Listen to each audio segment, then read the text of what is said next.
नमस्कार दोस्तों, किस्मत सवारी में आपका स्वागत है। मैं हूं आपकी होस्ट एंड दोस्त खुशबू जैन और हमारे साथ हैं भारत के सुप्रसिद्ध ज्योतिषाचार्य आनंद जी। नमस्ते आनंद जी। नमस्कार खुशबू जी, नमस्कार दर्शकों। जैसा कि दर्शकों हम आपको बता रहे थे 3 दिनों से उच्च शिक्षा के बारे में, लेकिन समय की कमी होने के कारण हम आपको उसके बारे में पूरी तरीके से नहीं बता पाए थे। तो जानते हैं आचार्य जी से कि उच्च शिक्षा और ज्योतिष का क्या संबंध है और कैसे हम उच्च शिक्षा को ज्योतिष के नजरिए से देखते हैं। देखिए खुशबू जी, सबसे पहले हम 3 दिन से लगातार इस विषय को लेकर जा रहे हैं और 3 दिन से लगातार इस विषय पर हम चर्चा को जारी रखे हुए हैं। कारण इसका कि हम उच्च शिक्षा को विगत 2 मिनट में समझ सकते हैं। अब जैसे आप मूल तत्व की यदि बात करें तो क्या है कि उच्च शिक्षा के अलग अलग विषय हैं।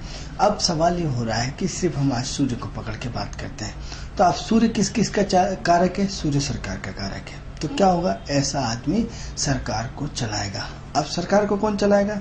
जिसका सूर्य मजबूत होगा। अब सूर्य सरकार को चलाना, तो अब ये इसमें 2 तथ्य हैं।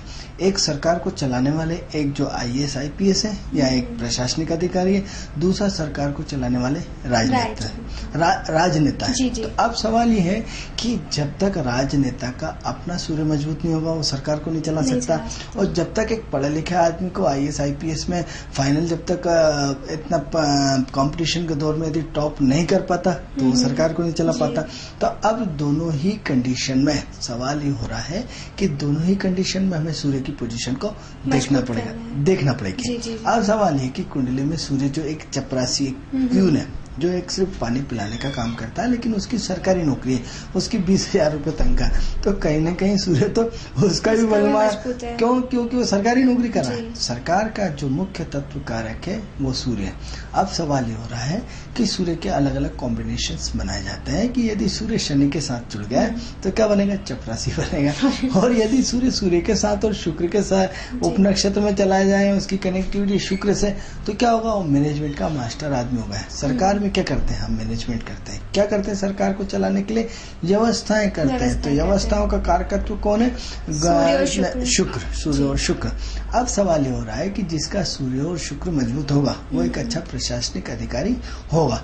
अब सवाल ये है कि यदि सबसे पहले हम राजनेताओं की बात करें तो राजनीति का जो कारकत्व है वो राहु है। तो राहु किसको रिप्रेजेंट करता है? राजनीति को रिप्रेजेंट। अब राजनीति को रिप्रेजेंट करता है तो कहीं ना कहीं पहले तो सबसे पहले छुट भैया नेता होना चाहिए। छुट भैया नेता होते होते कहीं ना कहीं फिर बड़े ओहदे पर पहुंच जाता है। आप किसी भी मंत्री को या किसी भी मिनिस्टर को या किसी से आप देखिए कि वो सबसे पहले छुट भैया नेता होते थे। छुट भैया से धीरे धीरे चुनाव लड़ते इतने उनके घर पावर होते हैं तो उनके आंखों से आंखें नहीं मिला सकते, आप उनकी ताकत को चैलेंज नहीं कर सकते, या वो इतने बड़े नेता हो जाते हैं कि जिसके कल्पना भी नहीं कर सकती। इसी की तुलना में एक छोटा नेता राजनीति करता है और वहीं सिमट के चला जाता है और आगे बढ़ ही नहीं पाता। तो जिनको अच्छे अवसर मिलते हैं वो बड़े भाग्यशाली हैं। अब भाग्यशाली इन द सेंस उनके सूर्य बहुत स्ट्रांग है, उनका राहु बहुत स्ट्रांग है, उनका शुक्र बहुत स्ट्रांग है, उनका बुध बहुत स्ट्रांग है। क्योंकि सवाल ये हो रहा है कि राहु क्या है? दिमाग से चलना, जाल बिछाना। आप अगले पे, क्योंकि आप जो उच्च पद पे जितने पहुंचते जाएंगे आप हर व्यक्ति की महत्वाकांक्षाओं को तो पूरी नहीं कर सकते। हर बजट का प्रावधान सरकार में फिक्स है। एक राजनेता के पास या एक विधायक के पास या एक मंत्री के पास एक फिक्स बजट है। उस फिक्स बजट में उसको पूरा प्रदेश देखना पड़ता है या उसका पूरा जिला देखना पड़ता है। अब एक जिले में लगभग 650 या 1000 गाँव होते हैं। अब 1000 गाँव में तो सड़क नहीं बिछा सकता ना, उसका बजट का दायरा तो बिल्कुल फिक्स है। तो हर व्यक्ति को तो संतुष्ट नहीं कर सकता ना, हर जगह तो कॉलेज नहीं खोल सकता ना, हर जगह तो विद्यालय नहीं खोल सकता। तो कहीं ना कहीं कुछ न कुछ पक्ष संतुष्ट और कुछ न कुछ पक्ष असंतुष्ट होगा। तो ऐसी कंडीशन में क्या होता है? राहु बिल्कुल इतना, राहु दगाबाज है, राहु धोखेबाज है, राहु जाल में बिछाना। राहु उसको एक बेवकूफ नहीं कह सकते, उसका एक फेथ होता है कि यह आदमी जो बोल रहा है इसमें चेहरे पे आश्वासन, मतलब आश्वासन, सामने से आश्वासन देते हैं, अंदर कुछ और चल रहा है। तो अब क्या है कि यदि आपने 2 मिनट के लिए किसी को आश्वासन दे दिया, संतुष्ट होकर भेज दिया, उसके लिए बहुत बड़ी बात है। यदि कोई व्यक्ति आपसे 100 किलोमीटर मिलने आया है और आपने उसको आश्वासन दे दिया, चाय नाश्ता करेगा कि चिंता मत कर, सब अच्छा हो जाएगा, सब कर देंगे, आप करो नहीं करो अलग चीज है। आपने उसकी बात तो 2 मिनट के लिए सुनी, सुन के आप काम हो नहीं हो वो इसमें ही संतुष्ट, एक छोटा व्यक्ति इसी में संतुष्ट हो जाता है कि इतने बड़े आदमी ने मेरे लिए टाइम निकाल के मुझे चाय नाश्ता कराया और मेरी बात सुनी। तो क्या है, राहु एक बहुत बड़ा जाल बिछाता है। तो उसमें उसका काम हो नहीं हो, लेकिन वो फोटो खिंचा करके और चाय नाश्ता करके उससे 5 मिनट बात करके वो पूरी तरह संतुष्ट हो गया, काम गया बाढ़ में। तो सवाल ये हो रहा है कि इतना कब हो जब राहु उसका बलवाना। मित्रों, तो अब सवाल ये होता है कि राजनेता के बनने के लिए मंगल होता है। मंगल क्या होता है? समाज है। तो जब समाज है तो आपको सामाजिक व्यवस्थाओं में भी जुटना पड़ेगा, सामाजिक संगठनों से जुड़ना पड़ेगा, सामाजिक काम करना पड़ेगा। तो सबसे पहले जब यदि आप विषय के चयन करते हैं, तो आज हम विषय के चयन का मुख्य हिस्सा हम आज सूर्य को ले रहे हैं कि सूर्य का चयन किस तरह विषयों के हिसाब से होता है। तो आज हमने राजनेता और सरकार के विषय में इस विषय को चर्चा करते हुए आगे बढ़ा रहे हैं। अब सवाल ये हो रहा है कि सबसे पहले मंगल मजबूत होगा तभी सामाजिक काम करोगे, घर में कम टिकोगे। तो समाज ने आपने क्या करा? समाज का एक ठप्पा लगा लिया कि ये समाज सेवी है। अब समाज सेवी व्यक्ति क्या करता है? चुनाव लड़ता है। समाज सेवी व्यक्ति जनता की आवाज को उठाता है। अब क्या करा? आपने अपने शब्दों के माध्यम से भाषण देना सीख लिया। भाषण किसने दिया? बुद्ध ने दिया। अब बुद्ध ने दिया, यहाँ तक तो ठीक है, लेकिन क्या है, क्यों आपकी कोई बात मानेगा? यानी आपका प्रभाव होना चाहिए। प्रभावशाली कौन ग्रह? सूर्य है। तो आपको यश, अरे आइए साहब, आइए आइए, क्यों ऐसा बोलेगा? क्योंकि आपके ग्रह इतने स्टार हैं। आपके एक नेता को तो कोई नहीं पूछता, दूसरे नेता के लिए बिल्कुल एक पैर पे खड़े हो जाते हैं। आज यदि कहीं आपके यहाँ मुख्यमंत्री आ जाए तो उसके लिए हजारों लोग खड़े हो जाएंगे, और यदि कोई छोटा नेता आ जाए तो आप उसके लिए, यार उन्हीं का आया होगा, रोज तो आता है। तो सवाल ये हो रहा है कि डिफरेंट पार्ट है। तो जब सूर्य आपका इतना मजबूत होगा तभी तो लोग आपकी बात मानेंगे, तभी तो आपको, क्यों हम जनता के प्रतिनिधित्व को इतना महत्व देते हैं, सरकार के प्रतिनिधित्व को इतना महत्व नहीं देते हैं? क्यों? क्योंकि लोकतांत्रिक की वजह से आपने जनता के माध्यम से आपने सरकार चुनी, और सरकार चुन करके आप इतने पावर में हैं, इसलिए आज जनता के माध्यम से आपको बात रखने का हक ज्यादा दिया गया। यानी क्या हुआ कि आपका सूर्य मजबूत होना चाहिए, आपका मंगल मजबूत होना चाहिए, आपका बुध मजबूत होना चाहिए, आपका शुक्र मजबूत होना चाहिए, आपका राहु मजबूत होना चाहिए। यानी कितने सारे ग्रहों से, अब एग्जाम्पल कहेंगे ऐसा थोड़ी होता है। अरे ऐसा क्यों नहीं होता? आप जब सब्जी बनाते हैं तो उसमें नमक भी चाहिए, मिर्ची भी चाहिए, हल्दी भी चाहिए, सब मसाले चाहिए, उसमें पानी भी चाहिए, आग भी चाहिए, बर्तन भी चाहिए, और यदि उसका हिलाने वाला वो चीज ना हो तो चम्मच तो सब बेकार, जल जाएगी। तो आप बता दो, एक चीज की कमी है। तो सफल व्यक्तित्व के लिए सफल के सारे ग्रहों का होना अत्यंत आवश्यक है।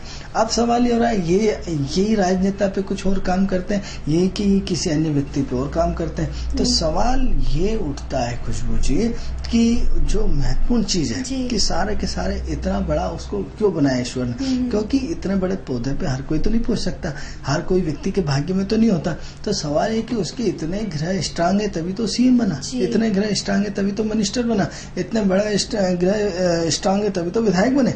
नहीं तो इतने सारे लोगों में उसी का टिकट का चयन क्यों किया गया? क्योंकि उनके ग्रह इतने मजबूत थे। अब सवाल ये होता है मित्रों कि हर छोटा आदमी बड़े आदमी से ईर्ष्या भाव रखता है। अरे ईर्ष्या भाव रखेगा, क्यों नहीं रखेगा भाई? क्योंकि सवाल है उसके ग्रह इतने स्ट्रांग है कि आप उस तक तो पहुंच पाना ही संभव नहीं है। इस जन्म क्या, यदि कल्पना करी जाए आपके आचार विचारों से, तो 7 जन्म तक आप नहीं पहुंच सकते, लेकिन वो वहां तक अचीवमेंट करके वहां तक पहुंचे तो कहीं ना कहीं उनके प्रारब्ध के संचित पुण्य इतने भारी हैं। आप शब्दों पे गौर करिएगा मित्रों की, प्रारब्ध के संचित पुण्य इतने भारी हैं कि उनके लिए ईश्वर ने मिनिस्टर बना दिया, उनको मंत्री बना दिया, उनको उच्च पद बना दिया, उनके निगम का चेयरमैन बना दिया। ये सब प्रारब्ध का खेल है, क्योंकि उनके भाग्य इतने मजबूत हैं, उनके पुण्य कर्म। अब यदि किसी विद्वान के पास जाए, उनकी कुंडली दिखाए, तो मालूम पड़ा कि उनको पूर्व जन्म में उन्होंने सिवाय दान पुण्य के अलावा कुछ नहीं किया। उनका प्रारब्ध का संचित पुण्य इतना ज्यादा है कि पूरे इस जन्म में उनको ऐश करना है। इस जन्म में सिर्फ किसके लिए पैदा हुए? सिर्फ भोग के लिए, ओनली फॉर सिर्फ भोग। अब आप हम ईर्ष्या भाव करेंगे, साहब भ्रष्ट है, फलाना है, ठिकाना है, ऐसा है। अरे आप एक काम करके बता दो, वो कहीं ना कहीं पद पे, कुर्सी पे बैठने के बाद आपकी पोजीशन बदल जाती है, और जब कुर्सी पे नहीं होते तो आपकी पोजीशन कुछ और होती है। तो जब आपको पावर दे दी जाती है, जब आपको ताकत दे दी जाती है, सिर्फ आप किसी बड़े मंत्री के साथ या किसी सीएम के साथ या किसी विधायक के साथ आप बैठना शुरू कर दो, आप देखो कि आपके सिम्टम्स, आपके सेल्स, आपकी जागृत अवस्था में पावर में आ जाते हैं। या किसी पुलिस अधिकारी के साथ या किसी प्रशासनिक अधिकारी के साथ आप बैठना शुरू करो, आप देखोगे अपने आप में कि आपके बोलने का तरीका, स्टाइल सब बदल जाता है, सिर्फ संगति का असर। तो वो तो इतने बड़े पुण्य करके पैदा हुए हैं जो आप उनको कल्पना भी नहीं कर सकते। आप उनका जो आप जन्म देख रहे हैं, जो आंखों से जन्म देख रहे हैं, वो इस जन्म देख रहे हैं। लेकिन 2 तरह के वापस हम चर्चा का बार बार आपको बताते हैं कि दो तरह के होते हैं, एक तो आंखों से दिखता है और एक आंखों से नहीं दिखता। अदृश्य जगत, अदृश्य जगत की उनकी शक्तियां उन पे इतनी मजबूती से पॉजिटिव एनर्जी के साथ काम करती है जिसकी कि आप कल्पना भी नहीं कर सकते। उनके जो प्रारब्ध के जो संचय उसी आधार पे। तो बात चल रही थी विषय के चयन की, सूर्य की, तो कहीं ना कहीं आप ये भी तो देखेंगे विषय चयन में कि भाई ये बच्चा तो पढ़ेगा ही नहीं है तो राजनेता बनेगा, ये भी तो विषय चयन का एक हिस्सा है। तो सवाल हो रहा है कि सूर्य की स्थिति, सूर्य का एटमॉस्फेयर। अच्छा, हम बार बार एक थ्योरी कहते हैं कि जिसको जो बनना है ग्रह कान पकड़ के ले जाता है, आप कुछ प्रयास करें या न करें। हाँ, देखा जाता है कि कोई इंजीनियरिंग कर रहा है, मैनेजमेंट में आगे बढ़ रहा है, पर ले जाके वो दूसरी फील्ड में आगे बढ़ जाता है। तो सवाल ये होता है कि प्रकृति डिसाइडेड है कि जिनके भाग्य में हमारा शो सुनना लिखा है वही सुन सकता है, अदर व्यक्ति नहीं सुन सकता है। यदि जिस व्यक्ति को हमारे शब्द प्रभावित करने होंगे उसी को प्रभावित करेंगे, दूसरा अरे हाँ ऐसे तो बहुत बकवास करते रहते हैं। तो सवाल ये हो रहा है कि जिससे डीएनए मिलेगा उसी डीएनए से वो प्रभावित होगा, अदर डीएनए से वो प्रभावित नहीं होगा। हमने कहा ऐसे बहुत सारे सुना है, ऐसे ज्योतिषी बहुत सारे होते हैं। तो सवाल ये होता है मित्रों कि सूर्य की कंडीशन, तो सबसे पहले हम पार्ट में देखा कि सूर्य सिर्फ राहु होना चाहिए। अब सवाल ये हो रहा है कि सूर्य राहु का ग्रहण योग बनता है। अब सारे लोग ग्रहण को खराब मानते हैं क्योंकि राहु सूर्य का ग्रहण, राहु चंद्र राहु का ग्रहण, इसके अलावा केतु सूर्य का ग्रहण और केतु जो है उसका चंद्र का ग्रहण। तो सवाल ये हो रहा है कि लेकिन हमने अपने जीवन के 15 साल की तपस्या में, 15 साल के अनुभव में ऐसा देखा है कि ग्रहण व्यक्ति को वो टॉप बनाता है, ग्रहण व्यक्ति को वो ऊंचाइयां देता है कि जिसकी कि आप कल्पना भी नहीं कर सकते।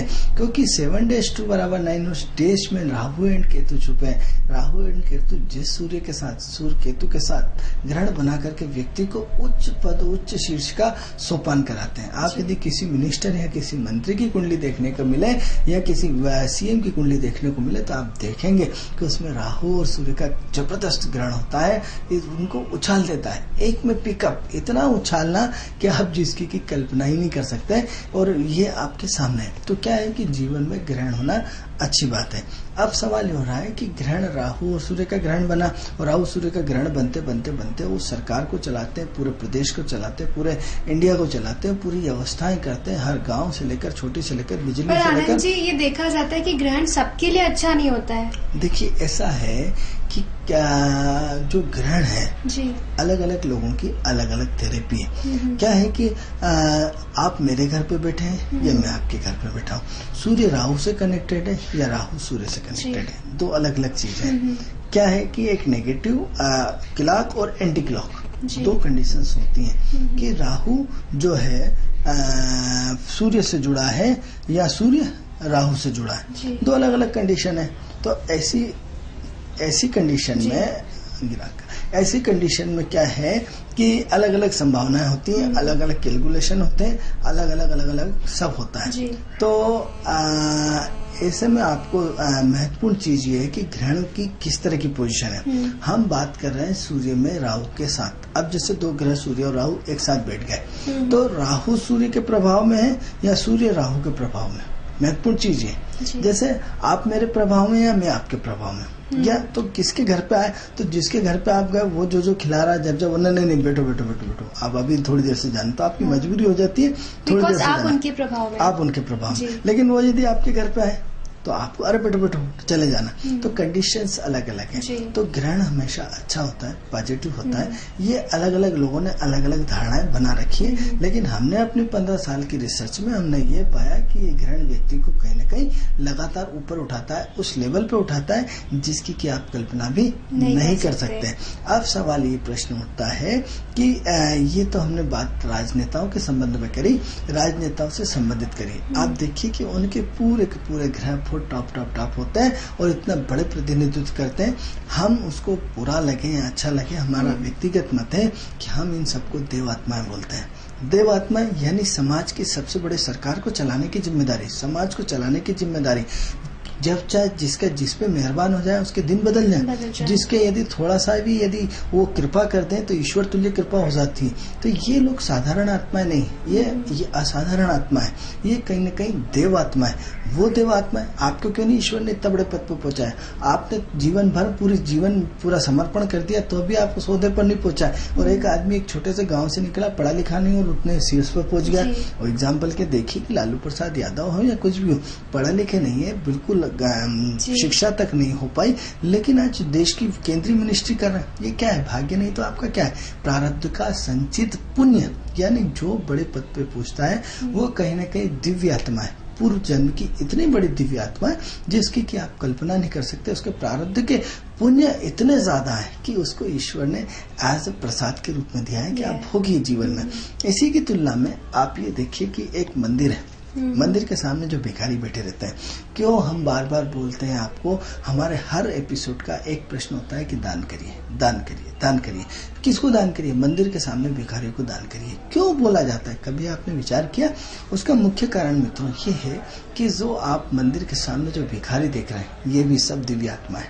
इतनी बड़ी दिव्य आत्मा कि आप कल्पना नहीं कर सकते। लेकिन क्या हुआ? ये दिव्य आत्मा किस तरह की? अरे साहब ये तो भिखारी है। ये तो आप ऐसा मन में आपके प्रश्न आ सकता है। आप ही कल्पना करिए कि वो दिव्य आत्मा जिन्होंने क्या पूर्व जन्म में सब टॉप थे, लेकिन इन्होंने क्या करा? अपने पद का दुरुपयोग किया। अपने पद का दुरुपयोग करके एक समाज के हित में काम नहीं किया, अपने खुद के निजी स्वार्थ के लिए काम किया। एक समाज के लिए ईश्वर ने उनको सब दिया। कोई आपको तानसेन मिलेगा, कोई क्या मिलेगा, कोई क्या, मतलब इस उच्च लेवल की पूर्व जन्म की पुण्यात्मा है। वो पुण्यात्मा है कि इनके आशीर्वाद मात्र से जीवन बदल जाता है। मित्रों आप कल्पना करें या नहीं करें, यदि किसी गरीब ने, किसी भिखारी ने आपको यदि दिल से दुआएं दे दी तो आप यकीन मानिए कि ईश्वर हो या न हो, लेकिन ईश्वर भी उनकी बात को नहीं काट सकता। लेकिन क्या कर रहे हैं? वो अपने पूर्व जन्म के किए हुए पापों की सजा भोग रहे हैं। तो वो असाधारण शक्ति है, असाधारण। इनके हाथ इतने, जैसे डॉक्टर है, डॉक्टर का काम क्या है? एक समाज के लिए अच्छा करना। लेकिन क्या कर रहा है? वो अपने निजी स्वार्थ के लिए हर व्यक्ति को, आज एक व्यक्ति हॉस्पिटल में गया नहीं कि उसका 20,000 का बिल, छोटी सी बीमारी के लिए बड़ा, तो आपको ईश्वर ने इतना बड़ा बनाया। आपने मरीज मरने के बाद भी उसको हमने देखा है कि 3-3 दिन तक उसको एडमिट रखे हैं, उसको लूट लिया। उन्हें एक बड़ी पार्टी है तो कोई दिक्कत। तो सवाल ये हो रहा है कि इस तरह आपने लूट के धन को संचय कर दिया। लेकिन ये सब पूर्व जन्म में क्या बनना पड़ेगा? आपको भिखारी बनना ही पड़ेगा। यदि व्यक्ति उच्च पद पे रह करके यदि अपने पद का दुरुपयोग करता है तो उसको अगले जन्म में क्या बनना पड़ता है? मंदिर के सामने भिखारी बनकर के अपने पापों का प्रायश्चित करना पड़ता है। तो ये सब पुण्य आत्मा है। मित्रों यदि ऐसी पुण्य आत्मा तो वही पवित्र है ना, जो उस आत्मा का लेवल तो वही है। ये अलग चीज है कि हमारी आंखें उनको देख नहीं पा रही। लेकिन अदृश्य जगत की यदि बात करें तो वो पावरफुल लोग हैं जो समाज के सबसे बड़े शुभचिंतक होते थे। इन लोगों ने वो प्रतिभावान होते थे, भगवान की 16 कलाओं के ज्ञाता होते थे। वो कलाएं जो व्यक्ति के जीवन में कहां से कहां पहुंचा देती है। अब मित्रों यदि आपने उनका आशीर्वाद ले लिया तो वो तो नहीं जानते लोग क्या है, क्योंकि उनकी आंखों पे प्रकृति ने राख डाल दी। राख मतलब उनकी आंखों में पट्टी डाल दी। अब आप कहोगे कि साहब पट्टी वट्टी है तो सब बकवास है। अरे यदि बकवास है तो आप महाभारत के पाठ में जाइए। महाभारत के पाठ में भगवान कृष्ण का जन्म हुआ तब जेल के ताले टूटे, और ताले टूटने के बाद बाकायदा सारे जो रास्ते बंद थे वो सारे खुल गए, और जो वहाँ पे सैनिक थे सब सो गए थे। ये माया का चमत्कार था। माया का चमत्कार नहीं होता तो कैसे वो जेल से बाहर निकलते और एक्सचेंज होकर के भगवान कृष्ण मथुरा चले जाते हैं, वृंदावन चले जाते हैं, जो उनकी देवस्थली थी गोकुल चले जाते हैं, और वहां से जो रिटर्न होकर आते हैं। तो ये क्या था? एक बहुत बड़ा पार्ट था। यदि आप हिंदू धर्म की लॉजिक को विश्वास करते हैं, यदि आप गीता पे विश्वास करते हैं, महाभारत पे गीता करते हैं, तो ये सब आपको मानना पड़ेगा कि ये सब आपकी पूर्वजन्म की पुण्य आत्मा है। अब सवाल ये होता है कि इन पुण्य आत्माओं को आशीर्वाद मात्र से बहुत सारी समस्याएं हल हो जाती। तो हम विषय पे बात कर रहे थे सूर्य की।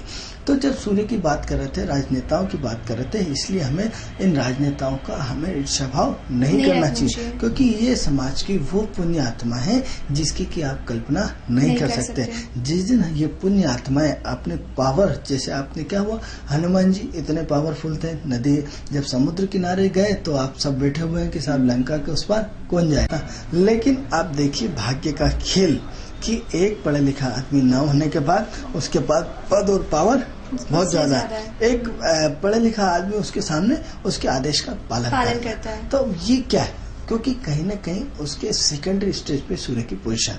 अब ये इधर ग्रेड बताएंगे कि पहले ग्रेड में सूर्य राजनेता और सरकार पे आ गए, दूसरे ग्रेड का सूर्य कहाँ गए? अब सूर्य की उसकी तुलना में कहीं ना कहीं कम है। चाहे भारत का गवर्नर भी बन जाएगा तो प्रधानमंत्री के अधीन ही तो रहेगा। जी जी भाई टॉप पहुंच गए। अब क्या हो गए? अब भारत के नोट पे साइन करने वाले सबसे बड़े आप गवर्नर बन गए। अब गवर्नर किसके अंडर में? प्रधानमंत्री का, राष्ट्रपति के अंडर में। राष्ट्रपति कहाँ से है? जनप्रतिनिधि से है, राजनेता से है। तो कहीं ना कहीं फर्स्ट स्टेज जो हम बात करेंगे वो फर्स्ट स्टेज जो है वो राजनेताओं के सूर्य के बलवान की है।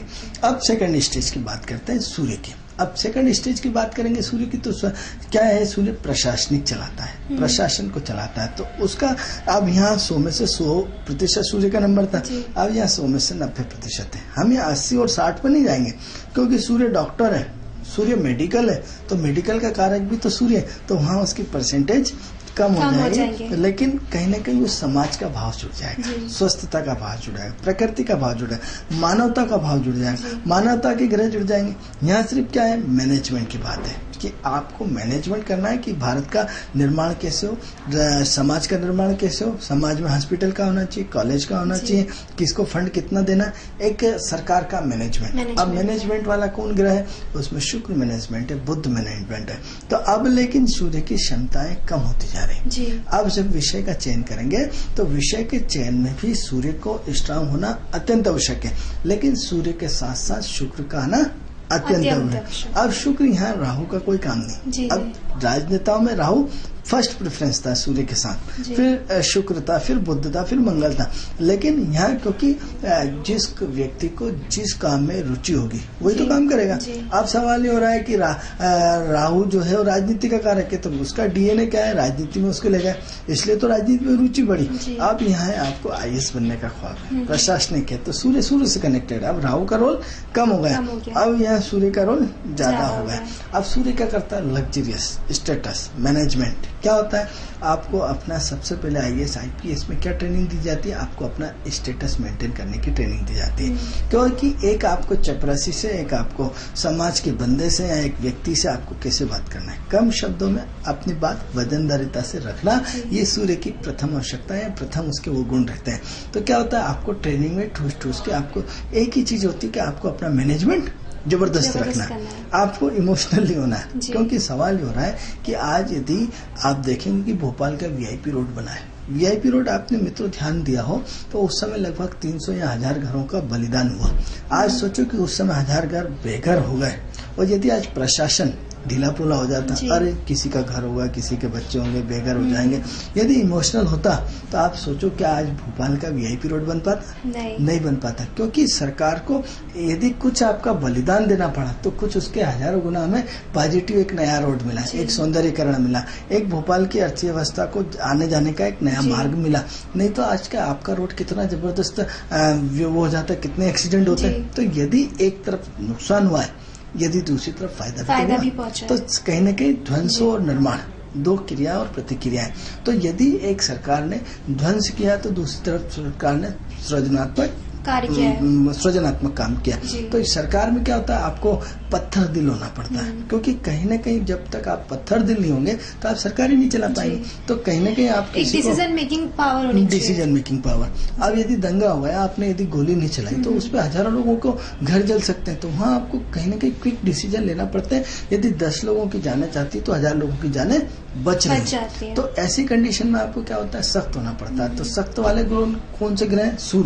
सूर्य कड़क हो जाता है, सूर्य पत्थर दिल हो जाता है, सूर्य का इमोशनल्स को आपकी खत्म कर देता है। क्योंकि चंद्रमा कौन सा इमोशनल ग्रह है, तो जहाँ इमोशनल रहेगा वहाँ सूर्य नहीं रह पाएगा, क्योंकि आपको कड़क होना है, पत्थर दिल होना है, स्टेटस मेंटेन करना है, पावर दिखाना है, क्योंकि सूर्य पावर का ग्रह है। अब वहाँ सत्ता का पावर या ताकत का पावर या मैनेजमेंट का पावर, तो क्या है? सूर्य आपके मैनेजमेंट की शक्ति को इतना पावरफुल बना देता है कि आप बहुत बड़े पावरफुल व्यक्ति हो जाते हैं। अब पावरफुल व्यक्ति हो जाते हैं तो आप आम आदमी तो नहीं बचते। तो अब ये भी सेकंड नंबर की दिव्य आत्मा है। फर्स्ट नंबर की दिव्य आत्मा हमें राजनेता को होता है, लेकिन ये सब आम आदमी की सोच से बाहर की चीजें हैं। यदि आप साधना करते हैं, उपासना करते हैं, आराधना करते हैं, ईश्वरीय वो करते हैं या डेली आप अपने आप को ईश्वर से, प्रकृति से जोड़ते हैं, तो वो आपकी जब तीसरा नेत्र शिव का खुलने लगेगा तब ये इस लेवल की बातें आपको ध्यान में आएगी कि उस समय नहीं, आनंद जी ने सही बोला था। लेकिन सामान्य वे में जब आप तीसरे नेत्र की बात ही नहीं करते तो नहीं, सब साले बकवास है, कुछ नहीं। तो आप सेकंड नंबर की दिव्य आत्मा कौन है? प्रशासनिक अधिकारी। क्योंकि इतना बड़ा प्रशासन का उनके ऊपर भार होता है, जिम्मेदारी होती है कि ईश्वर द्वारा प्रदत्त चीजों को वो इतने अच्छे ढंग से निभाते हैं कि जितनी की आप कल्पना भी नहीं कर सकते। आज प्रशासनिक पूरा किसके दम पे चलता है? एक उच्च पद के अधिकारी के दम पे। आज हर विभाग है, हर विभाग का आप यदि पानी की सप्लाई देख लीजिए, आप रोड का निर्माण देख लीजिए, आप हॉस्पिटल देख लीजिए, आप जितने बिजली विभाग देख लीजिए, आप जितने भी विभाग है उन सबका हेड कौन होता है? उच्च वर्ग का अधिकारी। और उच्च वर्ग का अधिकारी यदि जरा सी उसकी कलम पूरी व्यवस्था को चेंज कर सकती है, चेंज कर देती है, तो क्या है कि आज पूरा का पूरा पावर कहाँ चला गया? सेकंड उसकी कलम में। कलम क्या है? बुद्ध है। तो आप सवाल हो रहा है, यहाँ व्यवस्थाएं पूरी की पूरी चेंज हो गई, एक नए रूप में हो गई, ऐसा नया रूप जिसकी क्या आप कल्पना भी नहीं कर सकते। अब हम क्या करना चाहते हैं? विषय का चयन करना चाहते हैं। तो विषय का चयन करके हम क्या करना चाहते हैं? IAS IPS बनना चाहते हैं। तो अब क्या होता है? प्रशासनिक दो तरह की, तो एक तो पुलिस में जाना है या उसमें मैनेजमेंट में जाना है। अब यदि आप जब पुलिस में जाने की बात करेंगे तो वहाँ सूर्य और मंगल है। मंगल क्या है? पुलिस है। मंगल क्या है? CID है। मंगल क्या है? जो मिलिट्री है। तो सवाल ये हो रहा है कि मंगल की डेफिनेशंस अलग अलग आ रही। जब आप मिलिट्री की बात करेंगे तो मंगल तो सब में आएगा, लेकिन किसके लिए? सरकार के लिए काम कर रहा है। Surya is the first, Surya representative, मतलब सूर्य तो आना ही पड़ेगा, सरकार को रिप्रेजेंट करता। तो आप किसके प्रतिनिधित्व है? सरकार के। लेकिन विभाग बदल गया, तो उसमें CID मंगल आ गया, पुलिस मंगल आ गया। अब जो है जो मिलिट्री आ गई वो मंगल आ गई। अब लेकिन इसमें उच्च पद, फिर हम इसमें उच्च पद की बात करेंगे कि सूर्य का मंगल के नक्षत्र में होना आवश्यक है, और मंगल का रिपीट होकर के फिर सूर्य के नक्षत्र में होना चाहिए। अब सूर्य मंगल के नक्षत्र में आने से तो इसमें तो बहुत सारी लाइन हो गई। अब सवाल ये कि मंगल पुलिस का भी है, मंगल मिलिट्री का भी है, मंगल उच्च पद का भी है, मंगल CID भी है। अब उन्होंने साहब किससे हूँ? मैं क्राइम से हूँ। तो क्राइम किस में आ गया? राहु में आ गया। तो सूर्य मंगल और राहु का क्राइम में पहुंच गया, विषय ही चेंज हो गया। अब क्या होगा साहब? मिलिट्री में हो। मिलिट्री कहाँ से आ गई? शुक्र से आ गई। शुक्र का इतना सख्त मैनेजमेंट, पुलिस नहीं आएगा, लेकिन ये व्यवस्था चेंज हो गई। अब पुलिस के उच्च पद के लिए क्या हुआ? उच्च पद के मतलब जो आप DIG या जो बड़ी बड़ी DG हैं, जो बड़ी पोस्ट होती है, तो सूर्य के नक्षत्र में होना चाहिए और सूर्य फिर मंगल के नक्षत्र में होना चाहिए, और मंगल का कॉम्बिनेशन आदमी को फिर उस तरह की उच्च पद देता है। तो मित्रों, जो महत्वपूर्ण चीज है सूर्य की, अभी बात आज हमारी लगातार इस विषय पर जारी रहेगी कि सिर्फ एक सूर्य किस तरह डिग्री वाइज की सूर्य आपको राजनेताओं को बताया, सूर्य आपको IAS IPS में बताया। अब सूर्य का कैटर जो होगा, सूर्य मेडिकल का कॉलेज है, मेडिकल का डीन का कॉलेज है, डॉक्टर का कॉलेज है। फिर हम इससे जो छोटा आएंगे तो उसमें फिर क्लर्क, और फिर उसमें एक चपरासी। यानी क्या हुआ? सूर्य की स्ट्रेंथ कमजोर होती जा रही है। और तो ये या सूर्य बढ़ते क्रम में देख लीजिए या सूर्य को घटते क्रम में देख लीजिए। अब सवाल ये हो रहा है कि ये तो आपको हमने एक पार्ट समझाया।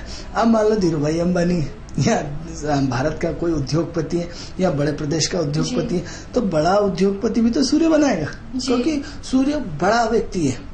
ये तो हमने उसको प्रशासनिक से जोड़ा। अब सवाल ये हो रहा है कि साहब वो तो बहुत बड़ा आदमी, बहुत बड़ा आदमी उद्योगपति है, तो उद्योगपति भी तो जिसका हाई स्टेटस होगा, हाई प्रोफाइल होगी, वही तो उद्योगपति बनेगा। तो इस विषय पर हम चर्चा जारी रखेंगे। ये हमारे कल के एपिसोड में आप पुनः सुन सकते हैं, और इसको हम चर्चा को जारी रखेंगे। खुशबू जी से बात करते हैं। तो दर्शकों, अभी हमारा वक्त हो गया है आपसे विदा लेने का, लेकिन उससे पहले मैं आपको बताना चाहूंगी कि अगर आपको कोई भी समस्या है तो हमारे इस नंबर पर संपर्क करें। हमारा नंबर है 9893459503। इस नंबर पर आप संपर्क करके अपनी कोई भी समस्या, उसका समाधान जान सकते हैं, चाहे वो व्यापार से संबंधित हो, या वो नौकरी से संबंधित हो, या वो प्रॉपर्टी को खरीदने से संबंधित, या हो पारिवारिक कलह। इन सभी का समाधान आप जान सकते हैं इस नंबर पर संपर्क करके हमारे आनंद जी से। आनंद जी, कार्यक्रम का हिस्सा बनने के लिए धन्यवाद। धन्यवाद खुशबू जी। धन्यवाद दर्शकों। कल इसी समय